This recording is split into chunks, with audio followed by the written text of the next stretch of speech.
Dear viewers, Assalamu alaikum. This is me Farmanullah Khan and you are watching my YouTube channel Nursing with Farman.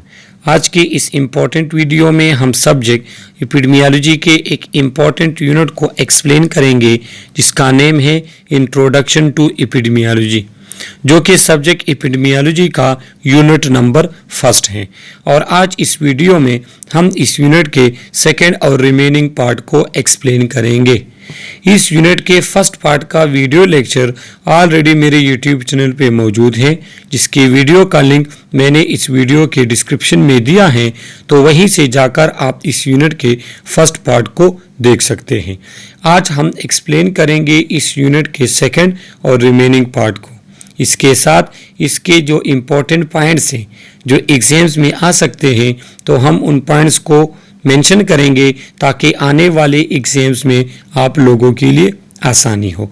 तो चलो start कर लेते हैं subject epidemiology के unit number first introduction to epidemiology के second part को। Second part का जो हमारा फर्स्ट स्लाइड है वो है यूजेस ऑफ एपिडेमियोलॉजी। अब एपिडेमियोलॉजी किसे कहते हैं वो इस यूनिट के first part of video lecture में हम एक्सप्लेन कर भी चुके हैं। यहाँ पे आपको एक ओवरव्यू दूँ।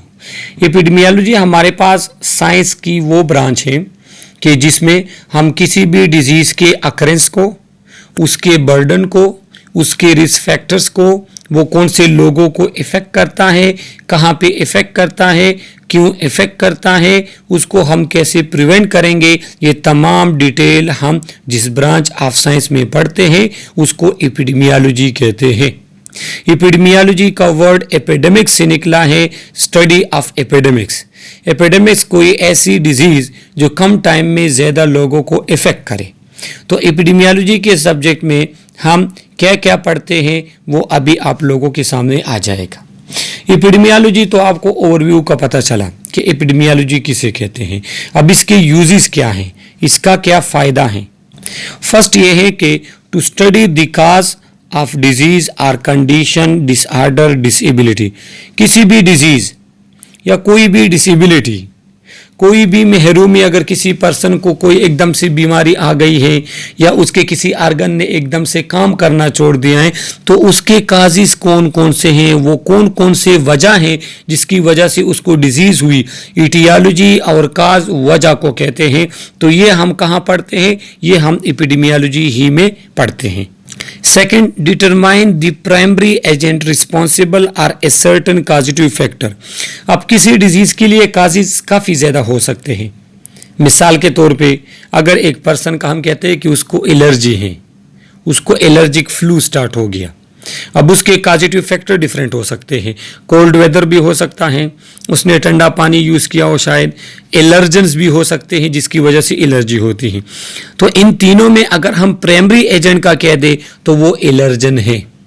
तो एपिडेमियोलॉजी हमें किसी भी डिजीज़ के प्राइमरी एजेंट, मेन एजेंट जो कि उस डिजीज़ के लिए, उस डिजीज़ को काज करने में जिसका मेन रोल होता है, तो वो हमें कौन बताता है, वो हमें एपिडेमियोलॉजी ही बताती है।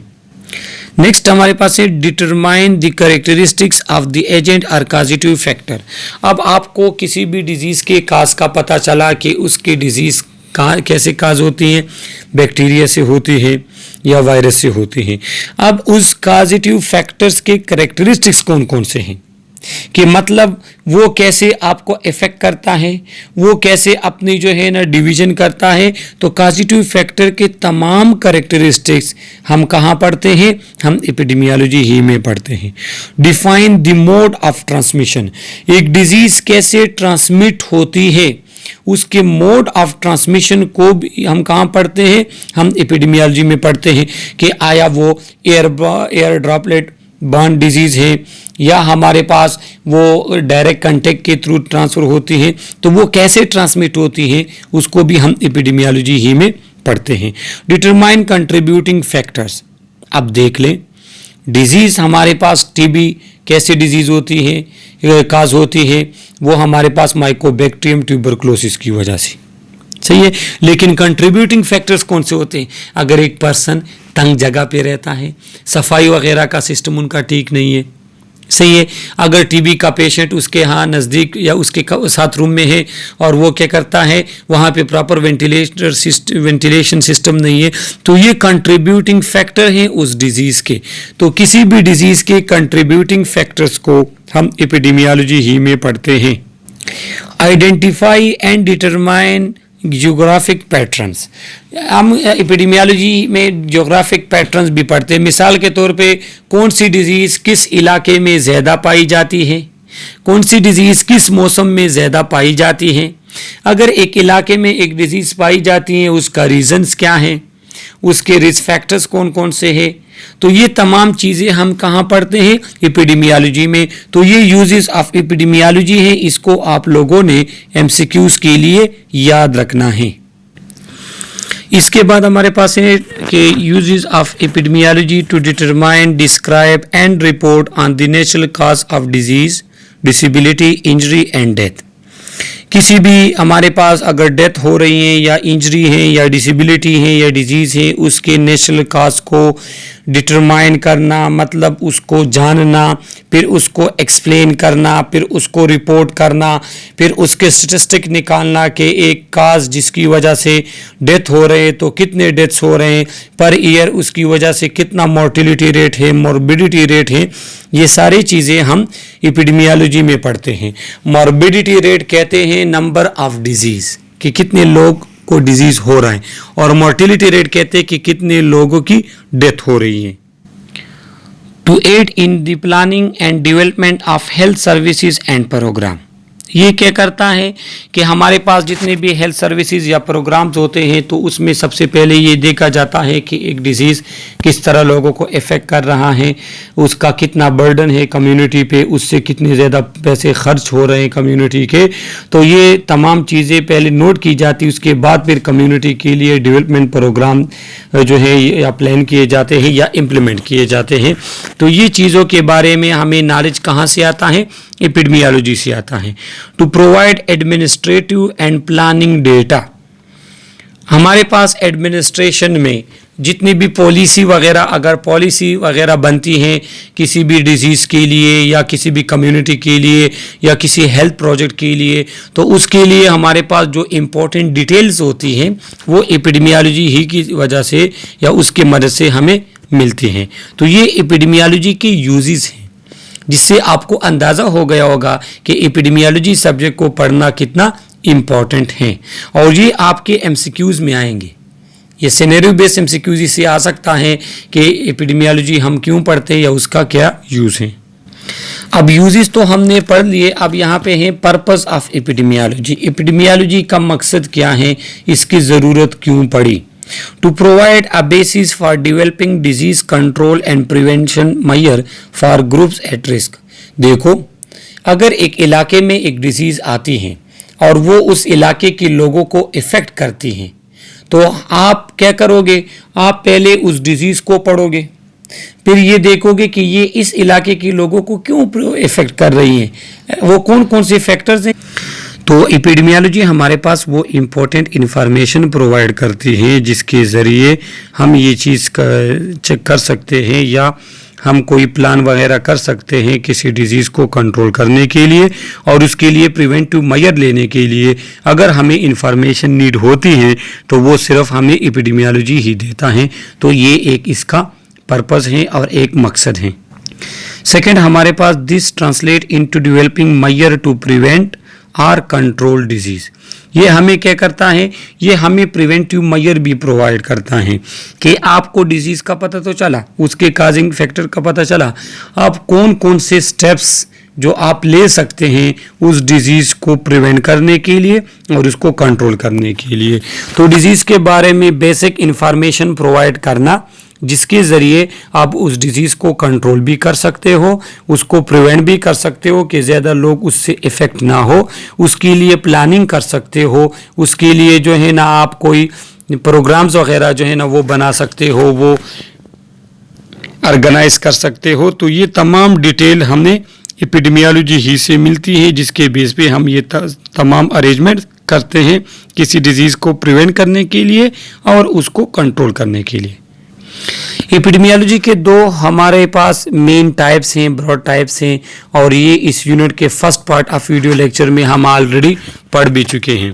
एक है डिस्क्रिप्टिव एपिडेमियोलॉजी।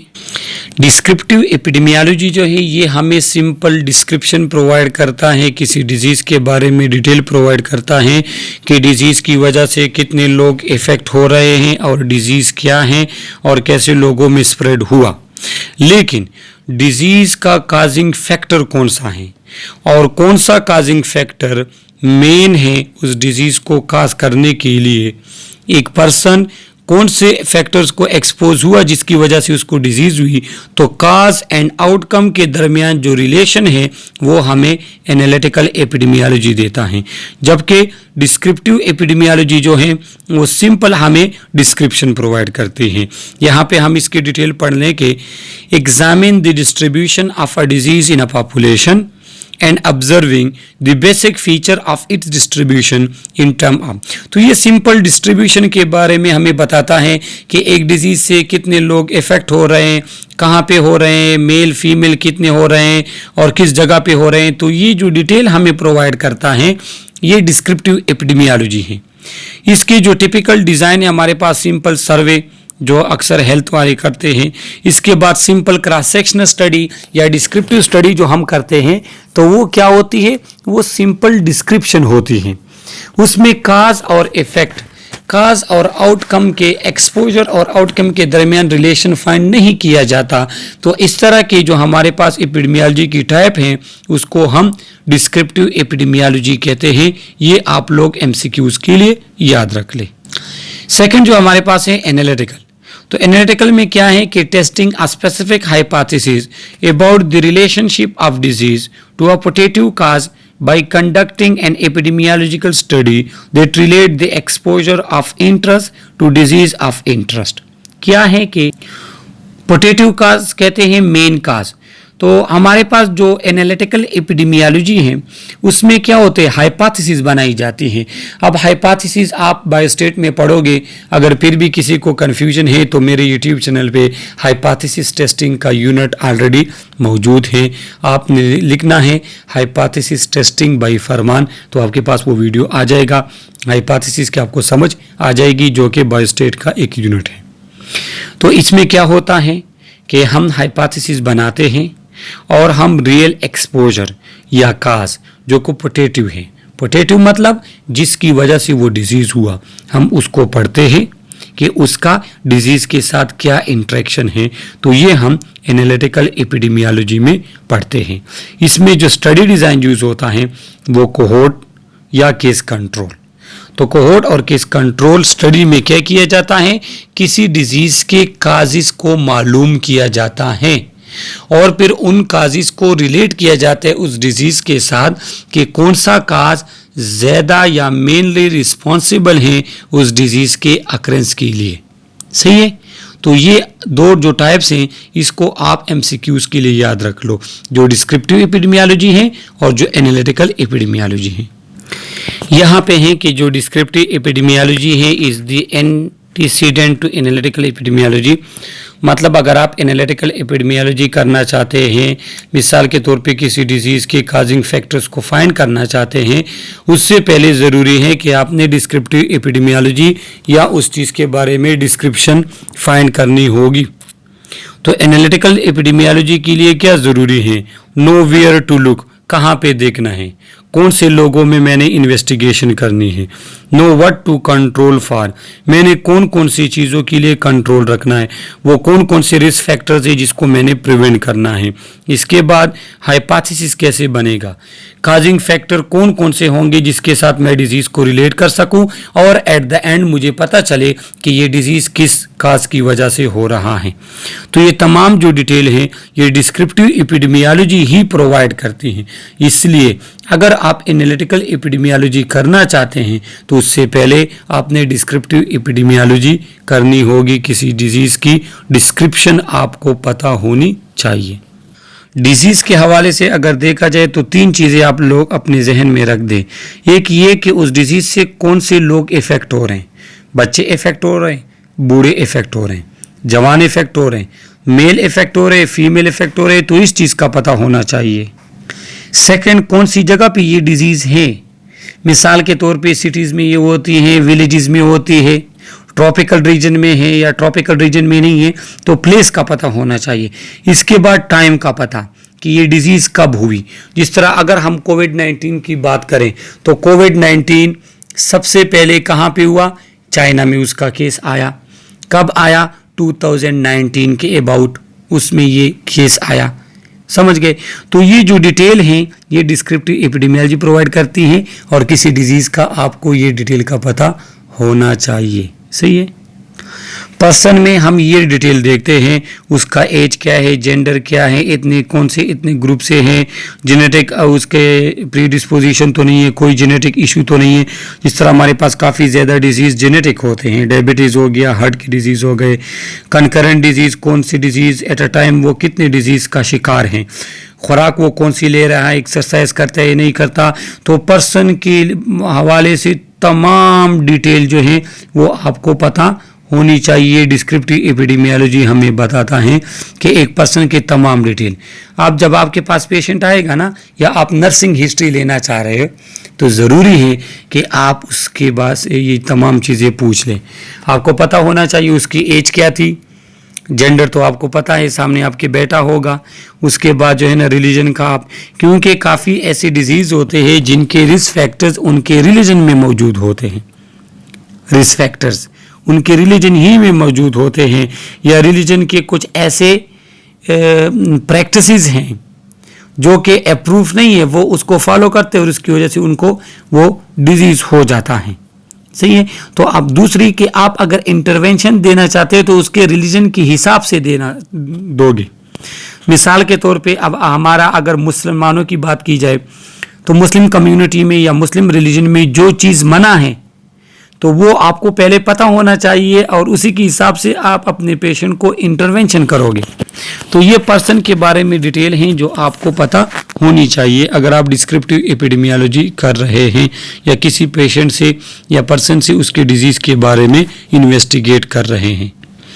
प्लेस में, तो प्लेस में आप ये चीज़ें देखेंगे कि जोग्राफिक प्लेस उनका कौन सा है, माउंटेन जगहों पे तो नहीं रहता, प्लेन जगहों पे रहते हैं, कहाँ पे रहते हैं। इसके अलावा एजेंट या फैक्टर्स जो डिजीज़ काज कर सकते हैं, डिजीज़ को ट्रांसमिट करते हैं, उसकी प्रेजेंस।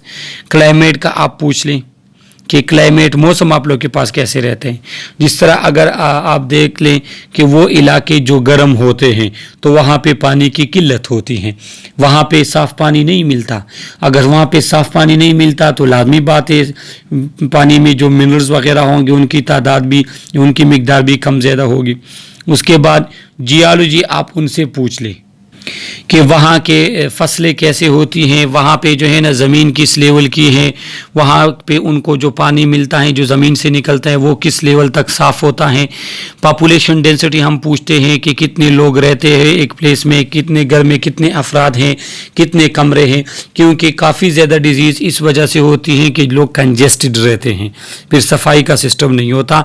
तो प्लेस में ये तमाम इंफॉर्मेशन क्या है, ये तमाम इंफॉर्मेशन आप उससे पूछोगे कि वो जिस जगह पे रह रहे हैं, क्योंकि ये तमाम चीज़ें उसके हेल्थ को इफ़ेक्ट करती हैं, पॉजिटिवली भी और नेगेटिवली भी। टाइम तो लाजमी बात है, आप उससे पूछे कि ये डिज़ीज़ आपको कब से स्टार्ट हुई, किस टाइम से स्टार्ट हुई। दूसरा, इसके इफ़ेक्ट कब होते हैं, सुबह ज़्यादा तकलीफ़ होती है, दिन को ज़्यादा तकलीफ़ होती है। इसके बाद आपकी उम्र कितनी थी या ये किस एज में स्टार्ट हो जाती हैं। अक्सर होते हैं ना बच्चों को बीमारियां होती हैं तो वो बाप कहता है कि जैसे मेरा बेटा 10 साल तक पहुंचता है उसमें ये बीमारी शो हो जाती है, तो ये टाइम। इसके बाद सीज़न के साथ, अगर सर्दियों के टाइम पे, गर्मियों के टाइम पे, तो ये सारे क्या हैं, ये सारे टाइम हैं। तो अगर आप कहते हो कि एक डिज़ीज़ की मैंने डिस्क्रिप्टिव स्टडी कर ली तो पर्सन, प्लेस और टाइम, इसकी डिटेल उस डिज़ीज़ के बारे में आपके पास होनी चाहिए। यहाँ पे एक एग्जाम्पल है कि you have been asked to investigate an event in which 2220 people were exposed and 1520 people of them died। आपको कहते हैं कि एक इवेंट हुआ जिसकी वजह से 2220 लोग एक्सपोज हुए, मतलब उनमें वो डिजीज़ एजेंट पहुंचा, लेकिन उसमें सिर्फ 1520 लोग मर गए। अब आप इसको इन्वेस्टिगेट करो। अब आप इसमें क्या देखोगे, तो आगे आ रहे हैं, आप लोग का माइंड क्लियर हो जाएगा। जो अभी हमने पढ़ा अब उसको हम एग्जाम्पल के तौर पे अभी देख रहे हैं। सबसे पहले पर्सन के लिहाज से आप देखोगे, main, women and children were all exposed and at risk, कि ये तमाम एक्सपोज थे या नहीं, वो उस रिस्क पे थे या नहीं थे। जो हमारे पास मेजॉरिटी ऑफ पीपल जिनकी डेथ हुई, they were death wealthy and young man between 18 से लेके 50 ईयर तक की जो उम्र के लोग हैं उनकी डेथ हुई। अब ये आप पर्सन के लिहाज से एक एग्जाम्पल के तौर पे उनको इन्फॉर्मेशन दे रहे हैं। यहाँ पे तो एग्जाम्पल है, लेकिन अगर प्रॉपर सर्वे दिया जाए तो आप लोगों ने इस तरह करना है। Second, place, all those exposed were with in one block of one another the climate was cold. क्या है कि अब आप उसके प्लेस को देख रहे हैं, तो प्लेस क्या है कि आपने वहां पे देखा तो वो सारे एक ही गांव में रहते थे या एक ही ब्लॉक में रहते थे, और उनका जो इन्वायरमेंट था वो क्या था, कोल्ड था, वहां पे सर्दी थी। टाइम क्या था कि ये अप्रैल का मिड था, 15-16 अप्रैल की डेट थी, और जो लोग जिनकी डेथ हुई वो विद इन चंद घंटों में क्या हुए कि वो एक्सपोज हुए थे और चंद ही घंटों में उनकी डेथ हो गई। और ये टाइम था अप्रैल का महीना और अप्रैल का मिड महीना था, मतलब 15-16 डेट। तो आप पर अगर आप सर्वे करते हैं किसी डिजीज या इवेंट के बारे में, तो उसमें पर्सन में, प्लेस में, टाइम में, ये एग्जाम्पल के तौर पे आपको दिया है कि आपने पूरी डिटेल लिखनी है और उसकी एक रिपोर्ट जमा करनी है आपने। अब हमने तो डिस्क्रिप्टिव एपिडेमियोलॉजी भी पढ़ा और एनालिटिकल एपिडेमियोलॉजी भी पढ़ा। अब जो डिस्क्रिप्टिव एपिडेमियोलॉजी है जिसमें हम पर्सन, प्लेस और टाइम के बारे में डिटेल से वो देखते हैं, डेमोग्राफिक डिस्ट्रीब्यूशन देखते हैं कि लोग एज वाइज कैसे डिस्ट्रीब्यूट हो रहे हैं, मतलब जेंडर वाइज। जोग्राफिक डिस्ट्रीब्यूशन देख रहे हैं कि मतलब गांव कितने हैं, लोग कितने पहाड़ों पे रहते हैं, कहाँ पे रहते हैं। सीजनल पैटर्न्स आप देखते हैं कि वहाँ का मौसम किस लिहाज से चेंज होता है, ज़्यादा सर्दी तो नहीं होती, ज़्यादा गर्मी तो नहीं होती। डिजीज़ के पैटर्न्स को देखते हैं कि डिजीज़ बार बार आ रहा है या एक दफ़ा जिस पर्सन पे डिजीज़ गुजर जाए फिर उसको नहीं होता। तो ये तमाम जो हम डिटेल देखते हैं एपिडेमियोलॉजी में, तो इसका फ़ायदा क्या होता है, एलोकेटिंग रिसोर्सेज। अगर रिसोर्सेज कोई हुकूमत है और किसी इलाके में मेडिसिन बेचना चाहती है तो वो पहले वहाँ का सर्वे करती हैं, ऊपर का जो हमारे पास अभी गुजर गया। सेकंड, प्लानिंग प्रोग्राम्स, आप कौन कौन से प्रोग्राम्स करोगे। अब वैक्सीनेशन आप लेकर आते हो, पोलियो से बचाओ प्रोग्राम, ब्रेस्ट कैंसर से बचाओ प्रोग्राम, तो ये आप खुद से नहीं करते, ये लोग पहले जाके वहाँ पे सर्वे कर लेते हैं और जो डिटेल उनके पास आती है उसके बाद जो है वो क्या करते हैं, उसके बाद वो फिर वहाँ के लिए प्रोग्राम्स ऑर्गेनाइज करते हैं, प्लान करते हैं। हाइपोथेसिस डेवलपमेंट, हाइपोथेसिस डेवलपमेंट आप क्या करते हो, डेवलप करते हो काज और इफेक्ट का आपस में रिलेशन फाइंड करने के लिए। तो ये तमाम जो हमारे पास पॉइंट्स हैं ये तब हम अचीव करेंगे अगर हमने इससे पहले ये डिस्क्रिप्टिव एपिडेमियोलॉजी किसी डिजीज़ के बारे में परफॉर्म की होगी। एनालिटिकल एपिडेमियोलॉजी जो है तो ये क्या है कि build around the analysis of a relation between two items exposure and effect. ये काज और इफेक्ट के दरमियान रिलेशन फाइंड करते हैं। मतलब आपको जुकाम हुआ किस वजह से हुआ, आया आपने ठंडा पानी पिया उसकी वजह से, या वहाँ पे सर्दी थी आप ठंडे हवा में आप घूमे फिरे उस वजह से। तो डिजीज और एक्सपोजर के दरमियान रिलेशन, आउटकम या इफेक्ट के और एक्सपोजर के दरमियान रिलेशन, ये एपिडेमियोलॉजिकल एक्टिविटीज़ हमें बताती हैं। लुकिंग फॉर डिटर्मिनेंट और possible causes of a disease, एक डिजीज़ के पॉसिबल काजेज कौन कौन से हैं, कौन कौन से उनके डिटर्मिनेंट हैं, तो ये हमें एपिडेमियोलॉजिकल स्टडी बताती हैं। तो इसमें क्या, हाइपोथेसिस टेस्टिंग के लिए हम क्या करते हैं, एनालिटिकल एपिडेमियोलॉजी अक्सर यूज़ करते हैं। तो डिस्क्रिप्टिव में सिंपल डिस्क्रिप्शन होगी कि किस पर्सन को हुआ, कहाँ पे हुआ और किस टाइम में हुआ, जबकि एनालिटिकल एपिडेमियोलॉजी हमें बताएगी कि एक डिजीज़ का काज फैक्टर कौन सा है, किस काज की वजह से वो डिजीज़ हुई। ये एक इंतहाई important basic triad of analytical epidemiology है और इस ट्रायड को आप आगे आने वाले उसमें यूनिट्स में बार बार पढ़ोगे कि हमारे पास अगर डिजीज़ होती है उसके लिए 3 चीज़ों का होना ज़रूरी है। एक डिजीज़ एजेंट, वो चीज़ जो डिजीज़ काज करे। दूसरा, उस डिजीज़ एजेंट के लिए सुटेबल इन्वायरमेंट, क्योंकि अगर इन्वायरमेंट सुटेबल नहीं होगा तो वो एजेंट आपके पास डिजीज़ काज नहीं करेंगे। तीसरा, होस्ट जिसमें वो डिजीज़ काज हो। अब मैं मिसाल दूं, आपने क्या किया, आपने सालन रखा, तो सालन किस चीज़ से ख़राब होता है या खुराक की चीज़ किस चीज़ से ख़राब होती है? बैक्टीरिया से। अब बैक्टीरिया हो गया एजेंट, जो खुराक है वो हो गया होस्ट। लेकिन अगर यही चीज़ आप फ्रिज में रख दो, फ्रीजर में रख दो या फ्रीज़र में अगर आप खुराक को रख दो तो एजेंट तो होगा, होस्ट भी होगा, लेकिन डिजीज़ नहीं होगी, वो खुराक आपका ख़राब नहीं होगा। रीज़न क्या है? क्योंकि इन्वायरमेंट सूटेबल नहीं है। तो कोई भी डिजीज़ जब हमारे पास होती है तो वो इस एपिडेमियोलॉजिकल ट्रायड के बेस पे होती है कि उस सबसे पहले होस्ट, ससेप्टेबल होस्ट होना चाहिए, वो पर्सन जिसमें बीमारी काज हो सकती हो। दूसरा, एजेंट जो डिजीज़ काज करे। तीसरा, सुटेबल इन्वायरमेंट उस एजेंट के लिए कि वो उस इन्वायरमेंट में अपनी ग्रोथ को बढ़ा सके, अपनी ग्रोथ कर सके।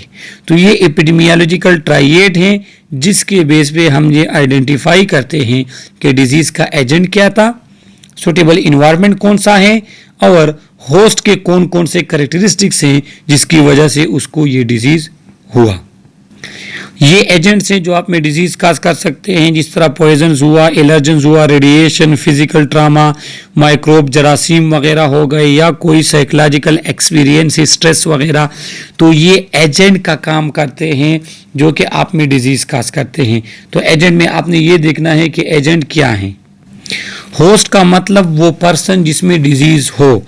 तो होस्ट का जेनेटिक्स कि आया उसका जो है ना जेनेटिक्स वो स्ट्रांग है या ऑलरेडी ये जीन में उसकी डिजीज़ आ रही है, उसके इम्यून रिस्पांस को, उसकी इम्यूनिटी स्ट्रांग है या वीक है, एजेंट के एज को, उसकी एज कितनी है, बच्चा है, एडल्ट है, बूढ़ा है, पर्सनल बिहेवियर, उसके बिहेवियर को, सिगरेट स्मोकिंग वगैरह तो नहीं करता, शराब वगैरह ये चीज़ें तो नहीं पीता, सेडेंट्री लाइफस्टाइल तो नहीं है।